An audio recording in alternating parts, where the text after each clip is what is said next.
Assalamualaikum warahmatullahi wabarakatuh. Kami kelompok 8 atas nama Mustafa Habibi Bafadhal, M. Rafi Nur Arifin, dan M. Alfi Nurdin akan membawakan tema makalah berjudul Filsafat Kurikulum.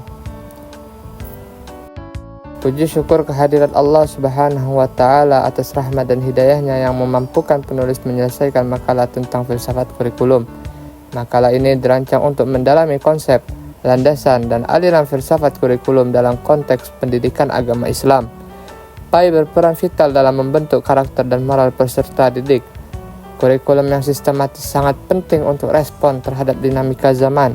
Penulis terbuka pada kritik dan saran demi perbaikan ke depan. Rumusan masalah. Apa pengertian filsafat kurikulum? Apa saja landasan filsafat kurikulum? Bagaimana pengaruh aliran-aliran filsafat kurikulum? Tujuan masalah: menjelaskan pengertian filsafat kurikulum, menguraikan landasan filsafat kurikulum, menganalisis pengaruh aliran filsafat terhadap pengembangan kurikulum. Latar belakang. PAI berperan membentuk manusia beriman, bertakwa, dan berakhlak mulia. Kurikulum PAI berkembang mengikuti perubahan zaman, sosial, dan globalisasi. Filsafat kurikulum menjadi dasar bagi perumusan arah, tujuan, isi, dan metode pembelajaran.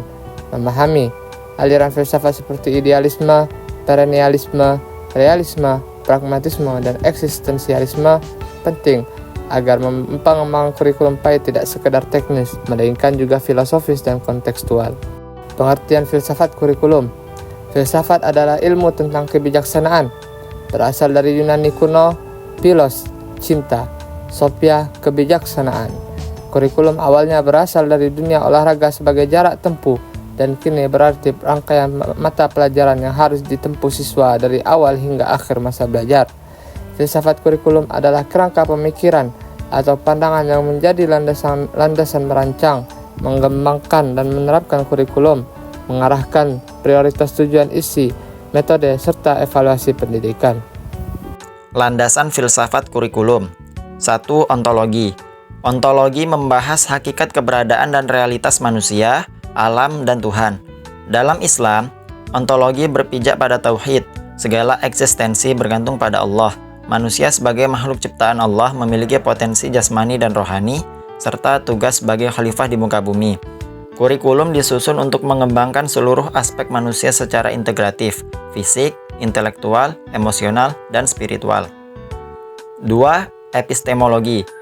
Epistemologi menyoroti sumber serta cara memperoleh pengetahuan. Dalam Islam, pengetahuan bersumber dari wahyu, Al-Quran dan Sunnah, akal, intuisi, ilham, dan pengalaman empiris. Kurikulum menyatukan ilmu agama dan ilmu umum, serta menganjurkan metode tadabbur dan tafakkur. Guru berfungsi sebagai murabbi, pendidik holistik, bukan sekedar pengajar. 3. Aksiologi. Aksiologi berkaitan dengan nilai-nilai dan etika.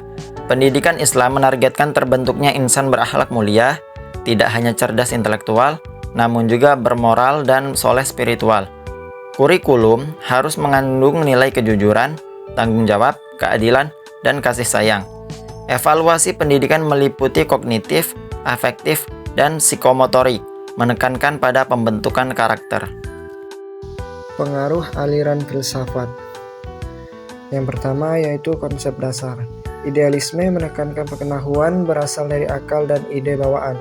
Pendidikan bertujuan membentuk kepribadian harmonis, kehidupan bermakna, dan kecerdasan spiritual. Selanjutnya, implikasi pada kurikulum. Kurikulum difokuskan pada isi objektif, dialektika, serta pengembangan bakat dan karakter. Guru sebagai figur teladan, murid dipandang sebagai makhluk spiritual yang unik. Selanjutnya, perennialisme. Menekankan nilai-nilai dan pengetahuan abadi yang universal. Kurikulum berorientasi pada karya klasik, warisan budaya, dan pelatihan berpikir kritis melalui diskusi dan membaca literatur agung. Selanjutnya, realisme. Realisme menekankan pengetahuan diperoleh dari pengalaman konkret. Kurikulum diarahkan pada pemahaman fakta ilmiah dan hukum alam melalui observasi, eksperimen, studi lapangan, serta porsi keterampilan praktis yang besar. Selanjutnya, konsep dasar. Pragmatisme menilai pendidikan sebagai proses dinamis sesuai kebutuhan.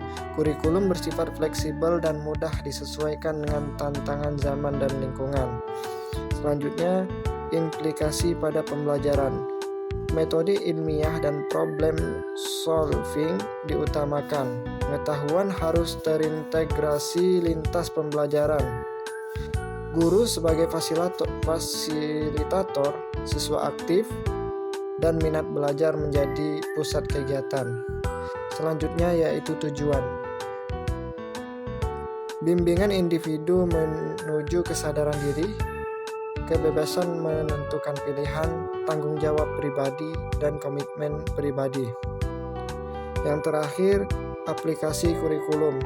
Kurikulum memberikan kebebasan luas untuk eksplorasi, menekankan pada kreativitas, humaniora, dan seni, serta dialog sebagai inti pembelajaran. Siswa diposisikan aktif menemukan makna belajar.